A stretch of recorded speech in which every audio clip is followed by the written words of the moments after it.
ఏముంది, పెళ్లి చేసుకున్నాక మార్చుకోవచ్చులే. చాలా జాగ్రత్త అమ్మా. కనీసం వారానికి ఒకరు నాకు ఫోన్ చేస్తారు, అన్నా ఇలా వివాహం జరిగిపోయింది, మావాడు ఇంకా రక్షణలో లేడు, చాలా బాధపడుతున్నాం. ముఖ్యంగా సహోదరులకు చెప్తున్నా, take a stand my sister. అవతలి వ్యక్తి యేసు ప్రభువును నమ్మి రక్షింపబడినటువంటి విశ్వాసి అయితే తప్ప మీ జీవితాల్లో వారిని అనుమతించకండి.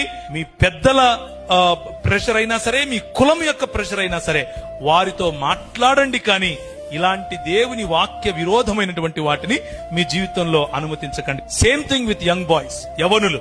చాలా సార్లు ఈ ఉదాహరణ చెప్తూ ఉంటాను. మిద్దెకి ఒక ఆయన తాడేసాడంట కిందోడికి, ఒరే పట్టుకొని ఎక్కరా అంటున్నాడు. ఎక్కేవాడు గుంజితే పైనోడు పడతాడా, లేకపోతే కిందున్నోడు పైనున్నోడు గుంజితే కిందోడు పైకి వస్తాడా? ఆత్మీయతలో కూడా అంతే. నీ స్థాయి ఏంటి? ఇశ్రాయేలు, నీ భాగ్యం ఎంత గొప్పది, యెహోవా రక్షించిన నీ జీవితం ఎంత గొప్పది. అలాంటిది తీసుకుపోయి నువ్వు ఎవరికి కట్టబెడుతున్నావు? రాజైనా ఆహాబుతో వియ్యమందుతావా? యువర్ బిజినెస్ పార్ట్నర్షిప్ ఎవరితో ఉంది? మీరు ఎవరితో వియ్యమందుతున్నారు? మీ ఇచ్చిపుచ్చుకోవడాలు ఎవరితో ఉన్నాయి? నేను లోకంలో మీరు ఉండకండి అని చెప్పట్లేదు, లోకంలో మీ సంబంధం ఉండకూడదని చెప్పట్లేదు, మీ బంధుమిత్రులతో మీ సంబంధం ఉండకూడదని చెప్పట్లేదు.